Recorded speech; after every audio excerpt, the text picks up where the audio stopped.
sua viagem para conhecer Puerto Iguaçu e as cataratas do lado argentino? Bom, fica nesse vídeo porque ele é um guia completo com todas as informações que você precisa saber antes da sua viagem. Aqui você vai encontrar tudo sobre a questão de documentação, se você vai precisar ou não fazer câmbio, uma dica ótima de hospedagem e você também vai ver quais são as principais atrações que você vai encontrar por lá. Vem, fica que esse vídeo tá bem completo.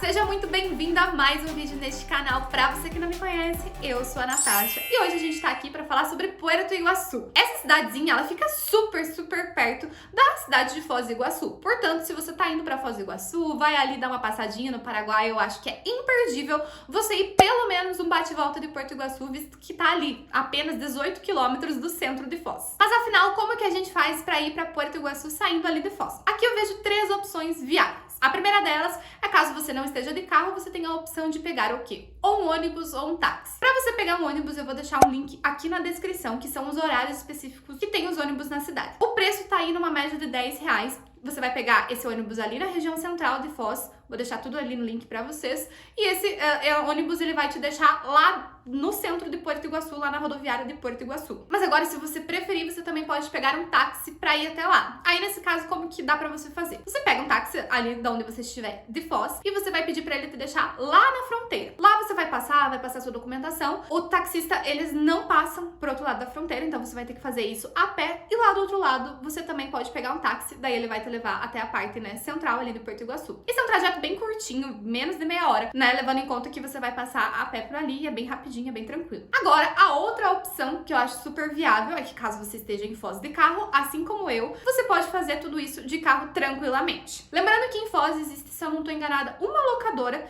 que tem carros que você pode alugar para você ir para Puerto Iguaçu. Por que existe só uma locadora ou, né, poucos carros que fazem isso? Esse carro, ele precisa ter um documento específico, que é o seguro Carta Verde. Esse é um primeiro documento aí super importante se você optar ir de carro. O seguro Carta Verde, ele é um documento obrigatório para você ir para qualquer país do Mercosul. Então aqui, né, Argentina, Paraguai, é obrigatório você ter esse seguro. O seguro Carta Verde nada mais é do que um seguro com cobertura internacional, que vai aí ter uma cobertura, né, em caso de danos materiais ou até mesmo corporal. Então esse é um seguro contra terceiros que você precisa ter. Caso o seu carro já tenha seguro aí no dia a dia aqui no Brasil, entra em contato com a tua seguradora para ver se ele já tem esse. Foi exatamente o que aconteceu comigo. Eu liguei para eles, perguntei se tinha esse seguro Carta Verde, eles disseram que sim, me enviaram os documentos, eu imprimi e levei junto comigo. Pode ser que o pessoal ali na fronteira peça esse documento. No meu caso, eles não pediram, mas se precisasse, já tava comigo. Falando em documentação, eu preciso lembrar aqui, né, que a gente vai estar atravessando uma fronteira. E aqui é independente de quanto tempo você vai ficar ali dentro, você vai precisar fazer essa parte aí de imigração. Então, quais documentos são aceitos ali na imigração da fronteira entre, né, Foz do Iguaçu e Puerto Iguaçu? O primeiro documento é o RG. O nosso RG é válido em países do Mercosul. Portanto, se você tiver um RG válido, ou seja, o que eles identificam como válido? O teu documento, ele tem que ter, no máximo, 10 anos da data de expedição, ou esse documento, ele tem que estar em ótimo estado e, principalmente, você precisa estar muito parecido com a pessoa que você era quando você tirou aquela foto. Por que eu digo isso? O documento do meu marido, ele já tem quase 20 anos. Sério, é bem antigo. Só que o documento tá em ótimo estado e outra, ele não mudou basicamente nada. Porra, genética boa do caramba, né? Sério, tá perfeito. Então eles acabaram aceitando sem nenhum problema. Então essa história de que precisa ter 10 anos, ela vale, mas mais do que isso, o documento precisa estar em ótimo estado e eles precisam te identificar na foto. Tanto que eu nem me toquei, eu tava na imigração de óculos de sol. A primeira coisa que eles pediram, retirem os óculos. Óbvio, né? Caso o teu documento aí, a tua identidade, o teu RG não esteja em uma ótima condição, você também pode, caso você tenha, levar o seu passaporte válido. Esse é um documento válido, então é super tranquilo. São esses dois documentos que eu vi de forma oficial. Existem pessoas que dizem que eles aceitam a carteira de habilitação. Aí eu já não tenho certeza porque eu não encontrei nenhum site dizendo que pode ser usado esse tipo de documento. Então, tendo um desses documentos, você vai passar ali, é super tranquilo, é rápido a parte da imigração. Se você for de carro, a grande chance de estar uma fila gigantesca, então talvez você tenha que aguardar um pouco, porque querendo ou não, eles pedem os documentos de todo mundo que estiver no carro. Uma coisa muito importante que eu já vi pessoas me perguntando em outros vídeos, mesmo que você vá lá passar apenas um diazinho e você esteja esteja com uma criança menor de idade, só esteja um dos pais, o outro precisa fazer um documento assinando. Eu vou deixar o link aqui na descrição sobre como que é esse documento, porque ele precisa assinar deixando, né, ou a mãe ou o pai sair com a criança, porque lembrando, você está saindo de um país para o outro, por mais que seja tipo 18 quilômetros de distância, eles vão te pedir esse documento caso você esteja saindo com uma criança sem um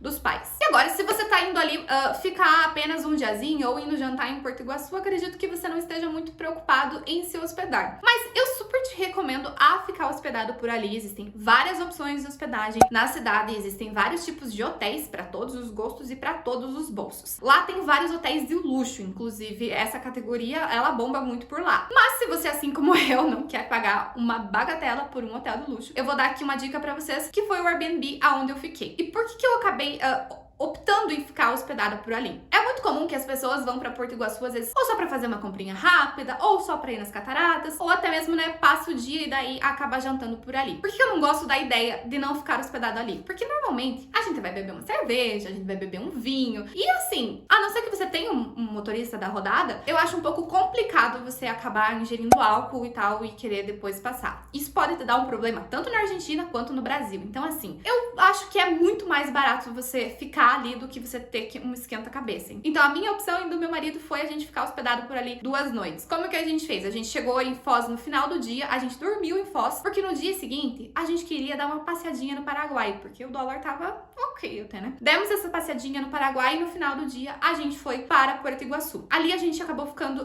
2 noites, então a gente ficou de sexta para sábado, sábado para domingo. O nosso foco em Porto Iguaçu era o quê? Era conhecer mesmo a cidade e a região e ir nas cataratas durante o sábado, durante o dia de sábado. Então, 2 noites pra nós foi o suficiente. Foi bem tranquilo e eu achei que foi ótimo. Foi perfeito o tempo por ali. Como eu disse, existem N opções de hospedagens em Porto Iguaçu. Tem alguns que ficam mais pro lado do aeroporto, que daí são hotéis gigantescos. Uma coisa bem gostosa, assim, com várias piscinas. Mas se você quer ficar mais no centrinho, que eu acho que é o lugar mais gostoso de você ficar, que foi o lugar que eu escolhi, eu vou te dar essa dica aqui, que foi o nosso Airbnb. Lembrando, novamente, gente, toda vez que eu falar de Airbnb aqui no meu canal, eu não tô ganhando absolutamente nada pra falar sobre eles. Eu só vou recomendar aquilo que eu acho que vale a pena. E esse Airbnb eu achei que foi um ótimo custo-benefício. Ele fica localizado bem próximo à Avenida Brasil, que é a avenida principal ali de Porto Iguaçu, onde tem vários restaurantes, onde tem a feirinha lá na parte de cima. Então é um lugar bem próximo, você consegue fazer tudo a partir dali a pé sem problema nenhum. Se você tá indo de carro, na frente desse Airbnb, na frente do prédio, tem um estacionamento ali de vaga comum, ou na rua ali mesmo, é bem tranquilo e eu achei bem seguro. Então não tivemos problema nenhum de estar com o carro por ali. Caso você não vá de carro e vá de ônibus, fica bem pertinho da rodoviária, até porque a rodoviária fica bem pertinho do centrinho, então é tudo próximo ali. Tem mercado, tem os restaurantes, tem a feirinha, você tá bem próximo de tudo, ficando nessa localização que eu vou passar pra vocês aqui. Só pra vocês terem uma ideia aí, 2 noites deu 443 e alguns quebradinhos, vou colocar aqui na tela pra vocês verem. Isso foi pra 2 noites pra 2 pessoas. Esse Airbnb, eu acho que ele aceita até 3 pessoas, porque tinha uma cama de casal e uma cama de solteiro, então confortavelmente 3 pessoas ficam ali de boa. Além disso, o espaço é bem amplo, então ele tem uma cozinha, tem uma área ali bem gostosa e daí tem o quarto que também é super amplo. Então assim, pra nós foi ótimo, foi perfeito, era muito maior do que a gente precisava, né? Visto que eram só 2 dias que a gente ficou boa parte do tempo fora. E é bem confortável também, então essa é a minha recomendação pra vocês. Vou deixar o link desse Airbnb aqui na descrição e ele fica assim, coisas de 2 quadras no início da feirinha, então eu achei super bem localizado. Lembrando que no Airbnb, né, dentro da plataforma, a gente sempre vai pagar com, acho que cartão de crédito e cartão de débito, acho que só dá pra usar lá, se eu não tô enganada. Então, dentro dessas opções, você sempre vai pagar em real, então você não precisa se preocupar em nada em ter que pagar limpeza ou ter que ficar se preocupando com questão de câmbio e essas coisas. Então, eu acho bem mais prático quando a gente tá fora o Airbnb por conta disso. Não tem que se preocupar em pagar na moeda local ou se preocupar com o câmbio que o lugar vai fazer pra você. Falando em câmbio, falando em dinheiro, e aí, real ou pesos? Essa foi uma das dúvidas que mais me consumiu na hora de ir pra lá. E aqui eu quero trazer algumas observações pra vocês chegarem à sua, né, própria conclusão aí, o que vai valer a pena pra você. Bom, o que a gente precisa ter em mente? Por ser uma cidade do lado ali, né, uma cidade fronteiriça, eles aceitam sim a nossa moeda. É super, super de boa. Eles aceitam real, tanto que vocês vão encontrar várias placas que já vai ter o valor em real, não vai estar nem em peso. Só que o que é importante a gente analisar aqui é a questão do câmbio, do valor que eles estão usando para fazer essa conversão. Eu vou tentar colocar um quadrinho em algum lugar aqui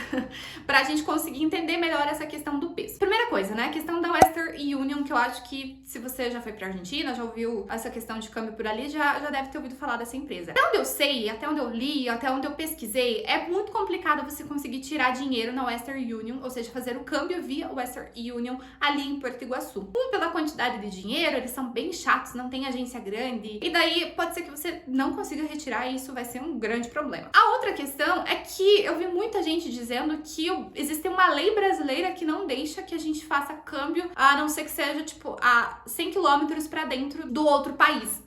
Seria meio que uma lei nossa que impera sobre a Western Union. Alguma coisa assim. Então eu acabei ficando com receio e eu não preferi fazer dessa forma. Pensei, na pior das hipóteses, eu pago tudo em real, num câmbio não tão bom. Chegando lá, eu entrei em contato com a minha anfitriã. Perguntei, olha, você tem alguma pessoa de confiança, alguém que você conheça pra fazer câmbio? Existem casas de câmbio ali em Porto Iguaçu. Só que nem sempre é tão boa a conversão, sabe? Então eu queria, talvez, paralelo mesmo. E ela me deu uma indicação de uma pessoa, eu vou deixar o contato dela aqui pra vocês, que eu fiz o câmbio com ele e deu super certo. Pra vocês terem uma ideia, na Western Union, nesse dia, tava R$1 para 102 pesos. Com essa pessoa que eu fiz o câmbio, se eu não tô enganado, o nome dele é Dário, eu fiz pra cada R$1, eu consegui 97 pesos. E nesse caso, eu acabei fazendo com ele. Por quê? Porque eu analisei a cidade, analisei o tempo que eu ia ficar por ali e vi que valeria a pena eu fazer esse câmbio. Nos restaurantes, a média que eu encontrava era de 80 a 90, 93 no máximo, que eles iam fazer a conversão ali de pesos para real. Nos mercados, no geral, era ali por volta de 90 pesos, nos restaurantes então 80 e poucos, então nem sempre ia ser tão favorável para nós o câmbio que eles estavam fazendo nas lojas e nos mercados, principalmente nos restaurantes, que eu achei que o câmbio era menor ainda. Claro, vocês vão ver várias placas lá, já vai estar a conversão. Só que se você for no cardápio e fazer, né, a continha ali rápida, você vai conseguir perceber que vai sair mais barato. Então, tinha pratos lá sendo vendido por R$49, picanha R$49 para 2 pessoas. Lá tem várias placas disso de venda de picanha. Por quê? Porque eles estão vendendo para brasileiro, né? Então é um atrativo para eles. Então esse mesmo prato que você ia pagar R$49 para 2 pessoas, lá no cardápio tava 4.000 pesos, ou seja, ia dar uns R$40, 40 e poucos reais. Então a diferença, nesse caso do câmbio, era muito grande. Então, tipo, de R$40 para R$49, convenhamos. Ok, pode ser um almoço. Então, se você não vai ficar muito tempo por ali, talvez não valha a pena. Mas agora, se você tiver mais gente, vai ficar mais de um dia, aí eu já começo a achar que vale a pena você fazer o câmbio. E aqui ainda tem uma outra questão. Não só nos comércios por ali, nos restaurantes, no mercadinho e etc. Aqui tem o primeiro ponto turístico aqui que eu quero falar com vocês é a questão das cataratas. E aqui a gente precisa fazer uma outra análise nessa questão do dinheiro. Nas cataratas, para você entrar lá, eles só aceitam ou cartão de crédito ou dinheiro, que é pesos. Eles não aceitam real. Então, minha primeira dica aqui para vocês é: vá para as cataratas já com o dinheiro trocado. Por quê? O pessoal lá até faz câmbio. Sempre tem gente ali, um taxista, alguém vai fazer o câmbio para você, mas o valor vai ser muito desfavorável. Então, para ir para as cataratas, eu já acho uma boa ideia você já ir com o dinheiro, né, o câmbio feito. Para entrar, vamos lá, começar agora aqui as cataratas. Para entrar nas cataratas, hoje o valor é de 10.000 pesos por pessoa. Quanto que deu na época que eu fui? Até onde eu percebi, o valor das cataratas, ele fica por muito tempo igual, tipo, eles não ficam modificando sempre o valor. Então, com o passar do tempo, a Argentina, a inflação e etc, ele vai ficando um pouco mais em conta. Quando eu fui, deu R$100 por pessoa para entrar nas cataratas. Se eu não tô enganada, crianças e adolescentes entre 6 e 16 anos pagam meia entrada, ou seja, pagam 5.000 pesos. E como que faz, né? Pra quem tá ali em Porto Iguaçu, como que faz pra chegar nas cataratas? Do centrinho ali até as cataratas leva em torno de meia hora se você for de carro. Se você for de ônibus, vai levar basicamente a mesma coisa. Então, se você tá por ali e tá a pé, né, não foi de carro, também tem a opção de você ir lá na rodoviária, tem ônibus que saem, se eu não tô enganada, a cada meia hora, e que faz esse trajeto ali do centrinho até as cataratas. Pra quem tá indo de carro, é importante lembrar que precisa pagar estacionamento lá. Então o valor é de 1.250 pesos, que também tem que ser pago em dinheiro e vai ser pago lá na bilheteria. Então você estaciona seu carro, vai lá, compra seu ingresso e já compra o estacionamento, que você vai precisar desse papelzinho na hora de você sair. É bem tranquilo, pagou 1.250 pesos, que vai dar, na época deu em torno ali de 13 reais pra ficar o período. Achei bem conta, bem tranquilo. Ainda nessa questão de valores, tem um passeio bem legal lá, que é tipo aquele passeio que o pessoal faz ali em Foz, que vai, né,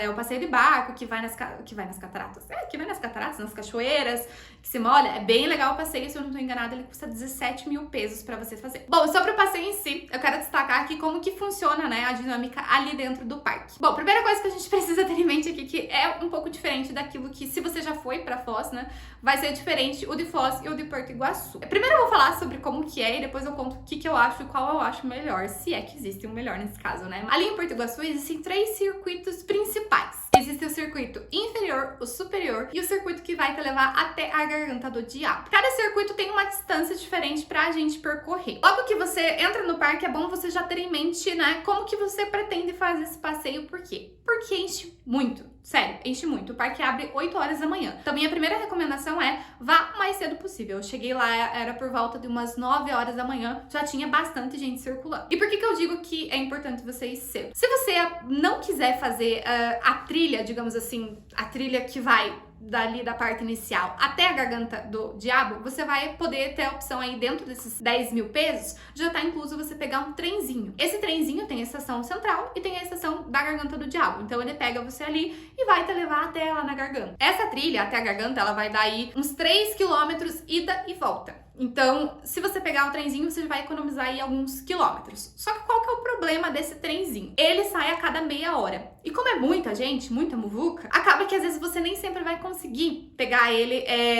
logo em seguida. Às vezes vai ter que ou ir fazer o circuito inferior ou o inferior e depois fazer a Garganta do Diabo. Sendo que eu acho que é melhor você ir direto na Garganta. Vai direto pra lá. Eu e meu marido, a gente decidiu ir a pé. Porque a gente viu que já tava muito cheio. Tinha muita gente já aguardando o trenzinho. E se a gente não conseguisse pegar aquele, a gente ia chegar muito antes lá se a gente fosse a pé. Dito e feito, a gente chegou antes que todo mundo, né? A gente chegou antes do trenzinho lá e pegou um pouco mais vazio, porque com o tempo fica tanta gente lá naquela ponta que você não consegue aproveitar quase nada. Então, ou você escolhe chegar muito cedo para você pegar ali quase que o primeiro trem, ou senão você também pode fazer esse primeiro percurso a pé. Lembrando que os 3 percursos principais, eles são bem tranquilos de você fazer. Se você não tem nenhum tipo de problema de mobilidade, eu acho que tanto esse que eu falei, né, você consegue fazer via trenzinho, esse da Garganta do Diabo, ou se não, o circuito superior também, se eu não estou enganada, ele não tinha nenhuma escada, então é bem tranquilo de você fazer.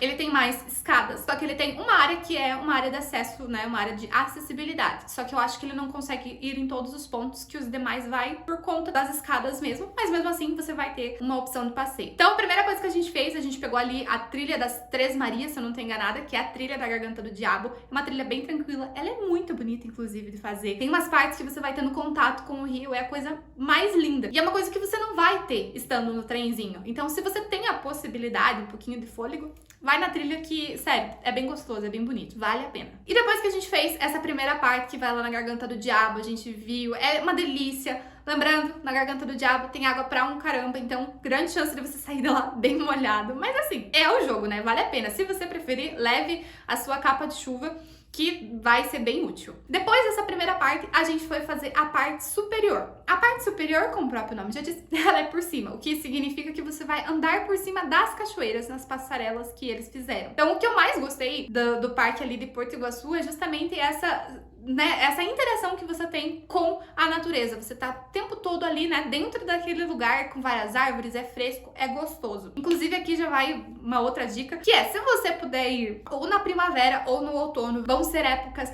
mais frescas e também épocas com menos chuva, então vai ser mais agradável de você fazer o passeio. Mesmo sendo ali, né, super inverno quando a gente foi no final de junho, então mesmo assim tava quentinho, aquele quentinho gostoso, sabe? Aqueles 26 graus, mas você estando ali no meio das árvores fica bem mais fresco. E por fim a gente fez o circuito inferior. O circuito superior, ele tem 1,5 km, né, do início ao fim. Você começa por um lugar e sai por outro, mas é bem tranquilo, é 1,5 km para você percorrer. Já o circuito inferior, ele tem 1,4 km o completo, então é bem tranquilo de fazer também. E caso você, né, esteja com menos tempo e você tenha que escolher qual você faz, eu, Natasha, te aconselho a você fazer. Faça, com certeza, vá na Garganta do Diabo, porque assim, é surreal aquele lugar, é incrível. E eu faria daí, entre escolher o superior ou o inferior, eu faria o inferior.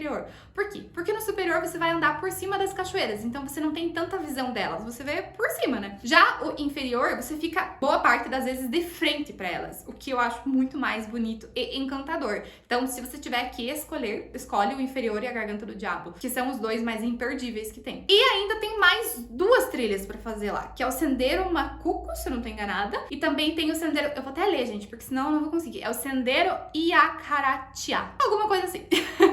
Esses 2 circuitos também são bem interessantes, eu acabei não fazendo, inclusive vai ficar para uma próxima viagem. Por quê? Porque eles são mais longos. Um deles vai dar aí 7 e pouco... O Sendeiro Macuco, ele tem 7 km ida e volta. E o outro, que é quase impronunciável, vai ficar aqui, ele tem 10,5 km ida e volta. Questão de alimentação, né? Pra quem, assim como eu, gosta de comer, pra quem tá indo com criança e tal. Como que funciona? Dentro do parque tem 2 restaurantes, então você não precisa se preocupar se você quiser almoçar e tal. Ali tem 2 restaurantes bem grandes. E também, na parte do circuito inferior, se eu não tô enganada, também tem uma lanchonete lá embaixo, bem tranquilo, bem gostoso. Lá tem hambúrguer, tem empanada. A gente sentou lá, tomou uma cerveja, comeu um salgadinho que a gente levou. Inclusive, essa é uma outra dica. Leva uma mochila, leva água, leva um quitutezinho pra você poder comer. Porque às vezes você não vai... Às vezes tá longe do restaurante ainda, já vai comendo alguma coisa. Então, vale a pena levar alguma coisa, mas lá dentro tem restaurantes. E aqui, mais uma vez, aquela questão que eu falei pra vocês do câmbio. Lembra que eu falei que tinha uma lanchonete lá no circuito inferior? Pois é, o câmbio lá era péssimo. Sério, eu acho que era 50 pesos por real. Então, assim, nossa, você sai perdendo muito, não vale a pena. Aí também vale a pena você já estar com o peso em mão, lá naquele câmbio que você fizer lá dentro da cidade, que é bem melhor. Outra dica também, que eu acho meio óbvio, mas é muito bom falar. Boné. Vai precisar, tem áreas que você vai pegar sol. Repelente, dependendo da época do ano que você for, vai ter mais bichinhos que picam, né? Na época que eu fui tava mais tranquilo. E óbvio, protetor solar. Então você vai estar muito tempo ali em contato com a natureza mesmo. Uma hora você vai estar no sol, outra hora você vai estar numa garoa da cachoeira e assim vai. Outra coisa muito importante que eu acho que eu vou ter que falar, porque, gente, tinha um povo, assim, com umas roupas que não... Eu não sei o que as pessoas acham que elas estavam indo.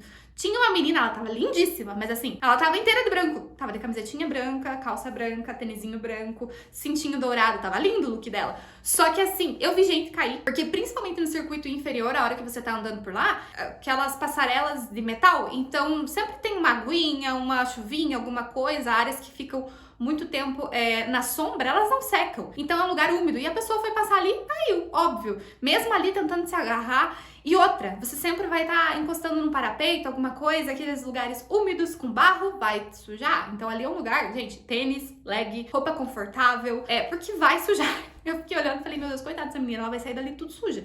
Então, roupinha confortável, roupinha de academia, que não tem erro. E esse é o passeio que você vai ter ali em Porto Iguaçu, nas cataratas do lado argentino. Natasha, qual que é o mais bonito, o argentino ou o brasileiro? Eu vi um comentário, não lembro onde que foi, se foi no YouTube, se foi em um site, eu não lembro onde que foi, mas eu gostei muito do que aquela pessoa comentou, porque fez muito sentido enquanto eu estava lá. Que ele falou que ambos são lindos, mas ambos vão te dar experiências diferentes. Em Foz é como se você estivesse olhando para um quadro belíssimo, um quadro encantador, um quadro incrível. E em Porto Iguaçu é como se você estivesse dentro desse quadro, apenas vá nos dois. Sem sombra de dúvidas. Bom, e estando ali em Porto Iguaçu e tendo um pouquinho mais de tempo, você também tem outras opções para fazer na cidade. O primeiro deles é o La Aripuca. Ele fica no caminho para quem tá indo, né, pro Parque das Cataratas. O que é o La Aripuca? Nada mais é do que uma aripuca Você sabe o que é uma aripuca? Aqui é aripuca também, né? Gigantesca, que foi feita de madeiras. Tem várias madeiras gigantes por lá. Ele é um parque bem diferentão. Eu acho que quem tem criança também vai gostar bastante. Tem restaurante por lá. Eu e meu marido, a gente não foi, porque não ia dar tempo também, porque era muita coisa pra fazer, né? No dia a gente já tava bem cansado. Mas essa é uma opção caso você tenha tempo de passar ali no La Aripuca. Outro lugar que eu também acho bem interessante você ir, mas que fica na outra ponta, é o Marco das Três Fronteiras do lado argentino. Então é bem legal ali. Você vai conseguir ver a ponte. Não sei o nome daquela ponte, porque não é a ponte da amizade, né? É uma outra ponte que eu acho que eles estão construindo. Alguma coisa assim. Uma ponte lindíssima que tem por ali. Lá é um dos melhores lugares para ver o pôr do sol. Então, se você estiver por ali e for se hospedar ou tiver com um tempinho antes de jantar, vá lá no Marco das Três Fronteiras para ver o pôr do sol. Bom, e quem tá ali no lado argentino, né? Ali em Porto Iguaçu, tem dois lugares que são super recomendados, mas que eu também não fui, mas, claro, né? Não custa dizer aqui pra vocês. Do lado argentino, você vai encontrar cassino, né? Que é proibido aqui no Brasil, mas logo ali na entrada, se não tô enganada, do lado direito, já vai ter um cassino. E ali em Porto Iguaçu também tem o Madeiro Tango, que é um dos shows de tango mais famosos de Buenos Aires. Então, pra quem nunca foi num show de tango, eu acho que vale muito a pena. E por fim, muito importante, você precisa passar na Avenida Brasil, que é o lugar onde tem vários restaurantes e que tem a feirinha de Porto Iguaçu. Sério, é muito gostoso. A vibe ali é deliciosa. As 2 noites que a gente, né, acabou dormindo por ali, a gente foi todas as noites jantar por ali. Tem um barzinho ali da Cervejaria Patagônia, que é uma delícia. Vale muito a pena, sério. É muito gostoso. E também ali na feirinha você vai ter várias coisas pra você, né, comprar. Tem alfajor, tem azeitona, tem muito vinho, né? Pessoal que gosta de vinho ali tem vinho pra caramba. Então é um ótimo lugar pra você fazer várias compras, levar algumas lembranças ali da cidade. Bom, e esse foi o meu guia aqui sobre Porto Iguaçu. Se você ficou ainda com alguma dúvida, coloca aqui nos comentários que eu vou te responder sem dúvida nenhuma. E claro, se você gostou desse vídeo, pô, deixa o seu curtir, se inscreve aqui no canal. Um beijão e até a próxima!